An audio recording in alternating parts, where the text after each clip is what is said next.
Hi everyone, कैसे हो आप सब। मैं आपकी मैम सीए कंचन गुप्ता आपके सामने एक खास सेशन लेके आई हूँ। आज का सेशन इस बात पे बेस्ड है कि पेपर में हम अपनी आंसर राइटिंग कैसे करें। आपका पेपर अगर थ्योरेटिकल है, चाहे आपका पेपर प्रैक्टिकल है, हम दोनों ही तरह के आंसर राइटिंग की बात करेंगे। अगर आपका पेपर ऐसा है जिसमें कुछ क्वेश्चन थ्योरेटिकल आते हैं एंड कुछ क्वेश्चन प्रैक्टिकल आते हैं, तो हम इस टाइप के क्वेश्चन के आंसर की भी बात करेंगे।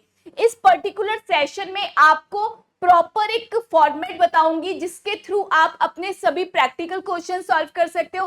एक ऐसा फॉर्मेट आपको बताऊंगी जिसके थ्रू आप अपने सभी थ्योरेटिकल क्वेश्चंस को सॉल्व कर सकते हो। इतना ही नहीं, इसमें हम आंसर राइटिंग की बात करते टाइम ये भी जानेंगे क्या सच में एग्जाम में राइटिंग इंपॉर्टेंट होती है। अगर आपकी राइटिंग ठीक नहीं है तो फिर आपको उसके लिए क्या करना चाहिए। साथ के साथ प्रेजेंटेशन के फॉर्मेट किस तरह से रहे प्रैक्टिकल क्वेश्चंस के एंड थ्योरेटिकल क्वेश्चंस के। क्या मैम हमें एग्जाम में ओवर स्पेस यूज करना चाहिए, क्या हम एक एक लाइन छोड़ के लिख सकते हैं या फिर हमें साथ साथ लिखना चाहिए। एंड मार्किंग टेक्निक कैसे रहती है, एग्जामिनर किस हिसाब से पेपर को चेक करता है।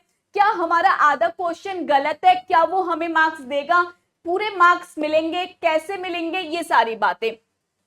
And the most important questions जो बच्चों की साइड से पूछा जाता है कि ma'am length of the answer क्या होनी चाहिए। क्वेश्चन या तो 2 मार्क्स में आता है, 3 मार्क्स में आता है या 5 मार्क्स में आता है। जो पार्ट्स होते हैं वो 2, 3 और 5 में आते हैं। तो कितने मार्क्स के लिए हम कितना लेंथ ऑफ द क्वेश्चंस लिख के आए, तो ये पूरा का पूरा आज हमारी चर्चा का विषय रहने वाला है। आइए कि करके सारे पॉइंट्स पे बात करते हैं। सबसे पहले बात आती है हमारे फॉर्मेट की, जो कि हमें यूज करना है थ्योरेटिकल आंसर राइटिंग करते टाइम। ये एक ऐसा फॉर्मेट है जिसे आप किसी भी पेपर में यूज कर सकते हो, तब यूज करना जब आप थ्योरेटिकल आंसर लिखने वाले हो। तो पहली बात बेटा याद रखनी है आप लोगों को कि आंसर या तो यहाँ पे लिखो या यहाँ पे लिखो, लेकिन ज्यादातर एक फिनोमिना चला आ रहा है कि आंसर पे ध्यान यहीं पे जाता है, तो आपको आंसर यहाँ पे लिखना चाहिए, वो ज्यादा अच्छा रहता है। कभी कभी यहाँ पे एग्जामिनर की नजर नहीं जाती क्योंकि बचपन से हम यहाँ पे आंसर लिखते आ रहे हैं, तो एग्जामिनर का माइंड भी सेट हो जाता है कि बच्चे ने आंसर इधर ही लिखा होगा, तो आंसर नंबरिंग आप इधर लिखना। कई बच्चे फॉर्मेट के अंदर आंसर लिखते हैं, तो प्लीज वो मत करना, एग्जामिनर का ध्यान वहां पे नहीं जाता, हो सकता है आपका आंसर मिस हो जाए। अगर आप किसी थ्योरेटिकल क्वेश्चन का आंसर लिख रहे हो सो इस हिसाब से आप एक टेबल बना लेना। अगर आप टेबल नहीं भी बनाते, टाइम बहुत कम है, तो एटलीस्ट आपको ये हेडिंग्स डालनी है। सबसे पहले हमें क्वेश्चन को प्रोविजन के फॉर्मेट में लिखना चाहिए। मान लो हमारे पास एक क्वेश्चन है, क्वेश्चन को मैंने अच्छे से पढ़ लिया, अब मुझे ये जानना है कि इसमें कौन सा प्रोविजन लग रहा है, कौन सा सेक्शन आपने इस पे लगाया। आपको सेक्शन को लिखना है। सपोज सेक्शन नंबर लग रहा है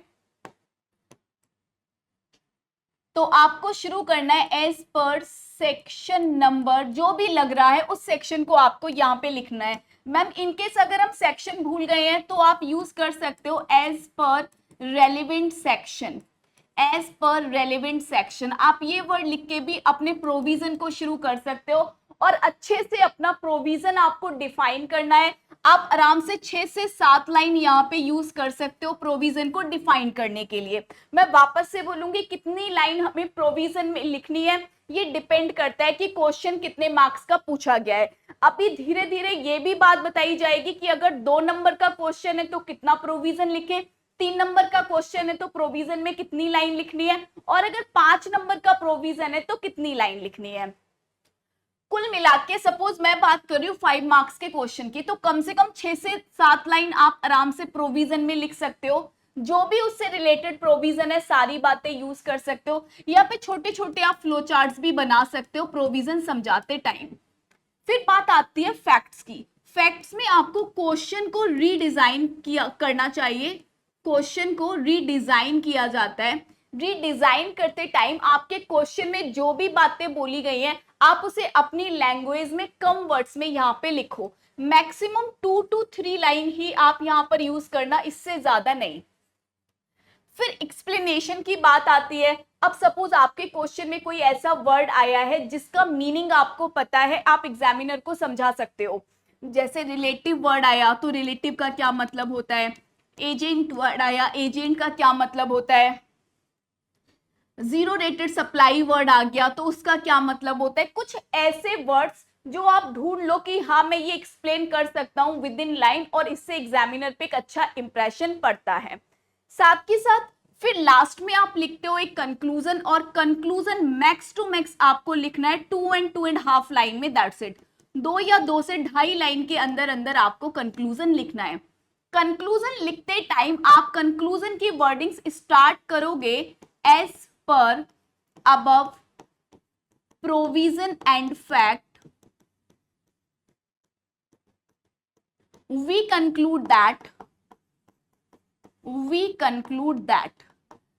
कि ओपिनियन सही है, गलत है, ऐसा होना चाहिए या नहीं होना चाहिए। इस हिसाब से आप 2 से 2.5 लाइन के अंदर अपनी सारी बातें अपने कंक्लूजन में एक्सप्लेन करोगे। कंक्लूजन कभी भी 2 से 2.5 लाइन से ज्यादा नहीं होना चाहिए। सो ये हमने देखा कि जब हम थियोरी क्वेश्चन लिख रहे हैं तो उसके लिए एक फॉर्मेट रहना जरूरी है। ये फॉर्मेट ऐसा है कि एग्जामिनर देखते ही इंप्रेस हो जाता है। अपार्ट फ्रॉम दिस बच्चे गलती करके आते हैं, वो पैराग्राफ बना देते हैं। अब एग्जामिनर को नहीं समझ आता कि आपने प्रोविजन कहाँ पे लिखा है, वो ढूंढता है, बिकॉज एग्जामिनर आपसे प्रोविजन जानना चाहता है। उसको इससे मतलब नहीं है, उसको इससे भी मतलब नहीं है, उसको मेन मतलब है प्रोविजन से। क्या आपको लॉ पता था? क्या आपको पीछे का मुद्दा पता था? अगर पता था तो अच्छी बात है, बताओ क्या। या फिर उसको मेन मतलब होता है कंक्लूजन से कि प्रोविजन के बेसिस पे आपने एक सही कंक्लूजन आइडेंटिफाई किया या नहीं। तो ये दो बातें उसके लिए बहुत ज्यादा इंपॉर्टेंट हो जाती है। आप समझ सकते हो कि एग्जामिनर सबसे ज्यादा मार्क्स यहां और यहां पर ही देता है। बाकी ये दोनों तो आप ये समझ लो, वो मिठाई है जो प्लेट्स में लगाई जाती है, वो देखने में अच्छी लगती है, इनका कोई खासा काम नहीं होता, लेकिन लिखना जरूरी होता है क्योंकि क्वेश्चन का आंसर पूरे अच्छे तरीके से प्रेजेंट करने का this is the good way. अच्छा, यहाँ पर जो बच्चे पैराग्राफ वे में क्वेश्चन लिखते हैं, प्लीज मत लिखना, मार्क्स बहुत कटता है, बहुत ज्यादा कटता है। दूसरी बात, कुछ बच्चों ने एक और तरीका सीख रखा होता है कि वो पॉइंटर्स में अपना आंसर लिखते हैं, जैसे 1 point, 2 point, 3 point, 4 point, 5 point. ये भी आप लिख सकते हो, यहाँ पे भी एग्जामिनर को कोई इशू नहीं आता। This is also the good way. लेकिन इससे ज्यादा तरीका आप मुझे बताओ कि आपको ये ज्यादा अच्छा लग रहा है या ये ज्यादा अच्छा लग रहा है। आप खुद एग्जामिनर होते तो आप क्या पसंद करते? आप ये देखना पसंद करते या ये देखना पसंद करते? फैसला आप ही का है। लिख ऐसे भी सकते हो, बट जब मैं अपना पेपर देती थी, जब मैं सीए फाइनल का एग्जाम दे रही थी, सीए इंटर का एग्जाम दे रही थी, ऑल माय जर्नी मैंने यही वाला फॉर्मेट यूज किया है, चाहे थ्योरेटिकल क्वेश्चन लिखना हो, चाहे थ्योरेटिकल पेपर लिखना हो। अच्छा, अब एक बात ये भी निकल के आती है हमारे सामने कि कुछ इंपॉर्टेंट पॉइंट्स होते हैं, जैसे कि हैंड राइटिंग। तो ट्रस्ट मी बेटा, हैंड राइटिंग तो बिल्कुल मैटर करती ही नहीं है पेपर में। हैंड राइटिंग मैटर नहीं करती। मैटर क्या करता है? मैटर करता है प्रेजेंटेशन। अगर आपकी हैंड राइटिंग बहुत खराब है, प्लीज मेक द टेबल। आप टेबल जरूर बनाएं, आप टेबल में ही अपने आंसर को लिख के आए।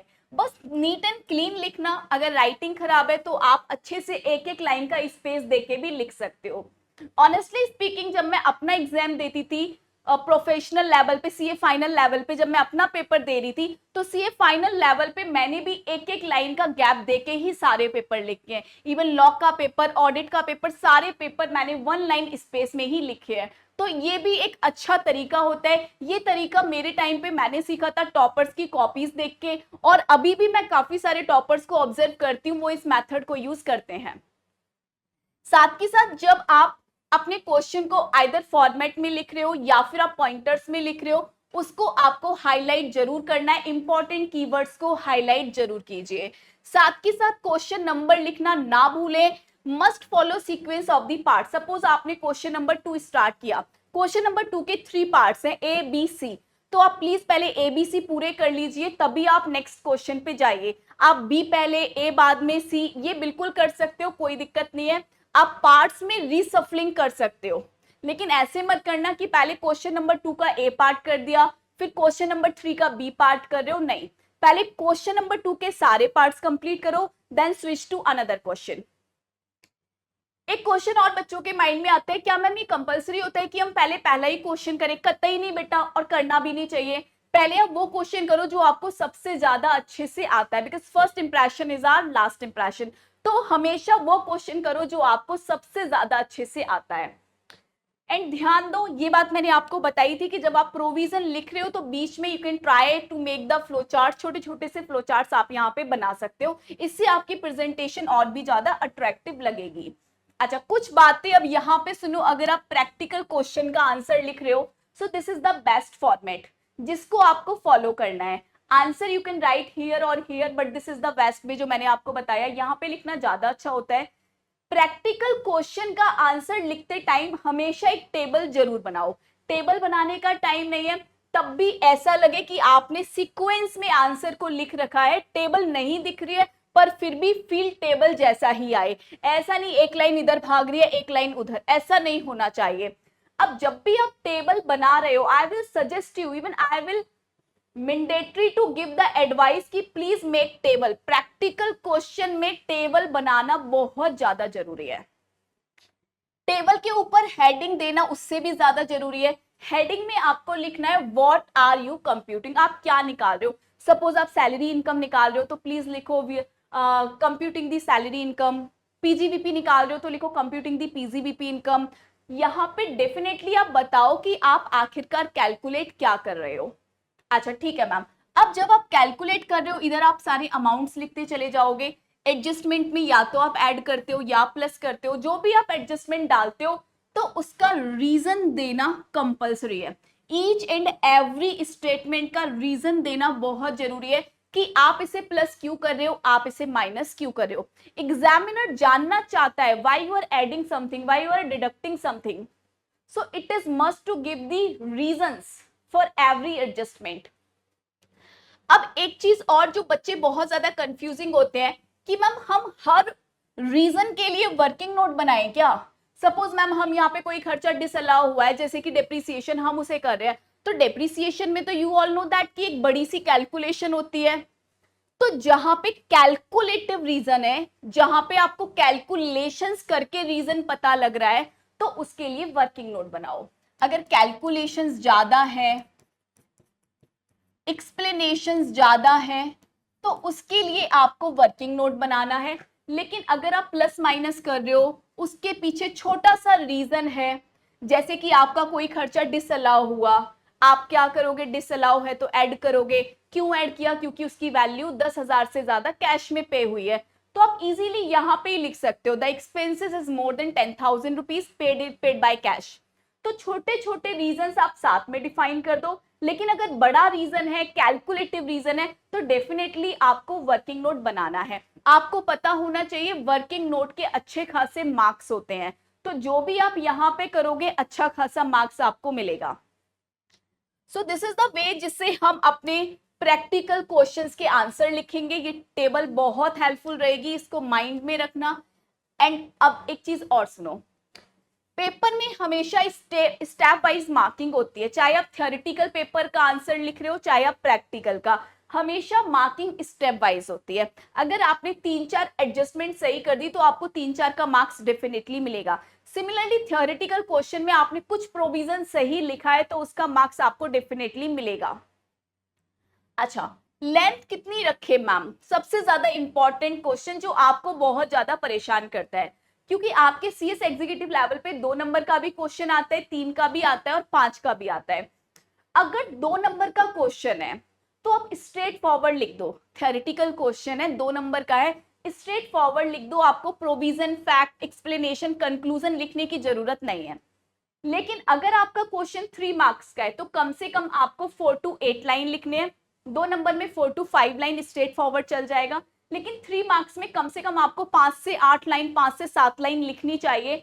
इसमें आप प्रोविजन लिख सकते हो 3 लाइन में, फैक्ट लिख सकते हो 2 लाइन में, एक्सप्लेनेशन 1 लाइन में, कंक्लूजन 1 लाइन में। Definitely this is bit idea, ऐसा ना हो जाए कि 6 लाइन प्रोविजन में डाल दी, एक कंक्लूजन में। तो मैंने यहाँ पे एक आइडिया लिखा है, डेफिनेटली ये लाइन एक आधा कम ज्यादा हो सकती है as per the requirement of the question, as per the provision.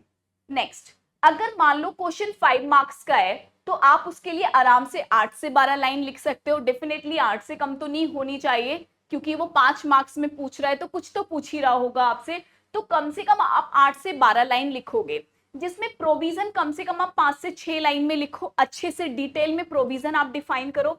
Fact को आप 2 से 3 लाइन में लिख सकते हो, explanation maximum 1 line he needed होता है, कंक्लूजन आप 2 से 2.5 लाइन में लिख सकते हो। सो ये एक मैंने आपको स्मूथ सा एक आइडिया दिया जिससे आप भ्रमित ना हो, आपके माइंड में रहे कि इतने मार्क्स का क्वेश्चन है तो मैं इतने वर्ड्स में लिख सकता हूं। आपको पता रहे कि प्रोविजन में, फैक्ट में, कंक्लूजन में और एक्सप्लेनेशन में कितना कितना स्पेस यूज करना है, किसमें ज्यादा करना है, किसमें कम करना है। एग्जाम में जाके कभी इमोशनल नहीं होना है कि ये भी याद आ गया, वो भी, ये भी, वो भी, सब लिख दो। क्वेश्चन से रिलेटेड ही लिखना है कि क्वेश्चन में जो पूछा है उसी से रिलेटेड का प्रोविजन आपको लिखना है। एक और इंपॉर्टेंट बात आपको बताना चाहती हूँ कि जब आप प्रैक्टिकल क्वेश्चन कर रहे हो, चाहे टेक्स्ट का कर रहे हो, चाहे किसी भी सब्जेक्ट का कर रहे हो, क्वेश्चन को पढ़ते टाइम ही डिसाइड कर लो कि इस एडजस्टमेंट का ट्रीटमेंट क्या होगा। क्योंकि जब हम क्वेश्चन पढ़ते हैं ना तो हम बहुत ज्यादा फोकस्ड होते हैं, लेकिन जब हम उसका आंसर लिख रहे होते हैं हमारा माइंड लिखने पे होता है, फिर हम उतना सोच नहीं पाते कि ये प्लस होगा या माइनस। जैसे कि जब हम इनकम टैक्स करते हैं, आप जगह जगह पढ़ते हो कि अगर एजुकेशन अलाउंसेस मिल रहा है पर चाइल्ड 100 रुपीज की छूट होती है पर मंथ, मैक्सिमम 2 चाइल्ड के लिए। हॉस्टल एजुकेशन में लिमिट 300 होती है, तो आप साइड में पेंसिल से लिखते जाओ 100 की लिमिट, 300 की लिमिट, ये फुल्ली टैक्सेबल है, दिस इज नॉट टैक्सेबल। तो आप क्वेश्चन पढ़ते टाइम सब कुछ लिख लो सो दैट जब आप आंसर लिख रहे हो आपकी स्पीड बहुत हाई हो और गलती होने के चांसेस बहुत कम हो जाएं। एंड आई होप कि मैं आपको ये टॉपिक एक्सप्लेन करने में पूरी तरह से सक्षम रही हूँ, आप समझ पाए हो और अब आप ऐसी गलतियां ना दोहराओ। आपके कई सारे डाउट्स मैंने कैटर कर लिए हो, इसलिए अगर आपका कोई डाउट हो डेफिनेटली आप कमेंट में लिख के जाना। नेक्स्ट वीडियो मेरी उसी टॉपिक पर ही होगी। So bye bye, take care and God bless you to all.